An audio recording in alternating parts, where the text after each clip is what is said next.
आज आपने संभल के कुछ तीर्थ स्थलों का निरीक्षण किया है। क्या दिशा निर्देश दिए और क्या देखा यहाँ पर? सामान्य रूप से सभी जो तीर्थ स्थान हैं और कूप हैं वो कागजों के अंदर दर्ज हैं, किंतु किसी कारणवश उन पर कब्जा हो गया। तो बहुत सी जगह पे जो हमारे प्रधान जी हैं, हमारे ईओ साहिबान हैं, हमारे जो पार्षद हैं, वो स्वयं इनको निकलवा रहे हैं।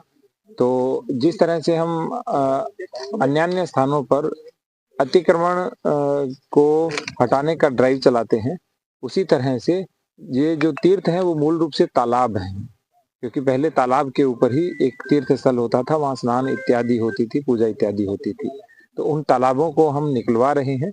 और एक तालाब जो आपके बिल्कुल पास में है, एकांती तीर्थ, इस पर 2 वर्ष पहले एक बार तालाब पर पट्टा हो गया था, तो उसको हटवाया गया और पट्टे को निरस्त कराया गया। तो उसको हम मनरेगा के अंतर्गत ही पुनरुद्धार करेंगे। तो जो ग्राम क्षेत्र के अंदर है उसे मनरेगा और ग्राम निधि के माध्यम से हम पुनरुद्धार कर रहे हैं, और शासन की योजनाओं के माध्यम से। और जो नगर क्षेत्र के अंतर्गत है उनको हम जो नगर पालिका परिषद है उसके माध्यम से, रेगुलेटेड एरिया के माध्यम से, और इसके साथ साथ शासन की जो नगर विकास विभाग की योजना है, वंदन योजना, उसके अंतर्गत सुधार कर रहे हैं। इसके साथ साथ जो पर्यटन संस्कृति और जो धर्मार्थ कार्य विभाग है उनके माध्यम से भी पुनरुद्धार करने की योजना है। सर कौन-कौन से तीर्थ देखे आज यहाँ पर? कुल 5 तीर्थ देखे। चतुर्मुख कूप जिसका पुनरुद्धार चल रहा है, अशोक कूप जो ऑलरेडी अच्छे से बना हुआ है, बस कुछ कुछ चीजें उसमें ठीक नहीं है, उसको हम वंदन योजना के अंतर्गत भेजेंगे।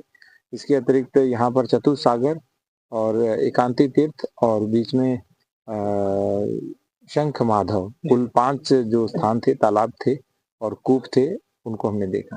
सर जैसे चंद्रेश्वर महादेव मंदिर आप गए थे, यहाँ देखा था आपने, उसमें ये भी कहा गया था कि जो संपत्ति जो है मंदिर की संपत्ति पर अवैध कब्जा कर लिया गया, तो उसको भी कब्जा मुक्त कराने के लिए क्या टीम गठित की गई है? उसकी जांच की जा रही है। वो मौखिक रूप से कहा गया था, बहुत सी चीजें होती हैं वो डॉक्यूमेंट्स के माध्यम से वेरीफाई होती हैं। जी। तो वर्तमान में जांच चल रही है। तो जो वहाँ के स्थानीय लोगों ने बताया वो 80 बीघा थी, लेकिन बाद में जब किसी ने बताया तो 26 से 30 बीघा भूमि है। तो अभी दोनों चीजों की जांच कर रहे हैं और जो सही पाया जाएगा उसी के अनुसार कार्रवाई की जाएगी। सर तमाम तीर्थ स्थल ऐसे हैं जैसे जिन पर अवैध कब्जा कर लिया गया है। सोधन का किला भी आपने देखा था, कल एएसआई की टीम भी वहां पर गई थी, तो वहां लोगों ने अवैध कब्जा कर लिया। इसके अलावा और भी तीर्थ स्थल ऐसे हैं जिन पर कब्जे कर रखे हैं, तो उनको किस तरह से सर हटवाया जाएगा? एएसआई की टीम 2 दिनों से यहाँ पे है। जो एएसआई प्रोटेक्टेड मॉन्यूमेंट जिस पर लोगों का कब्जा है, तो चिन्हांकन के लिए बोला है। हमने अपने पुराने जो रेवेन्यू रिकॉर्ड्स हैं वो भी मंगवाए हैं, और उन रिकॉर्ड्स के अनुसार चिन्हांकन कराया जाएगा और उसके बाद नोटिस दे करके जो अतिक्रमण है उसे दूर करवाया जाएगा।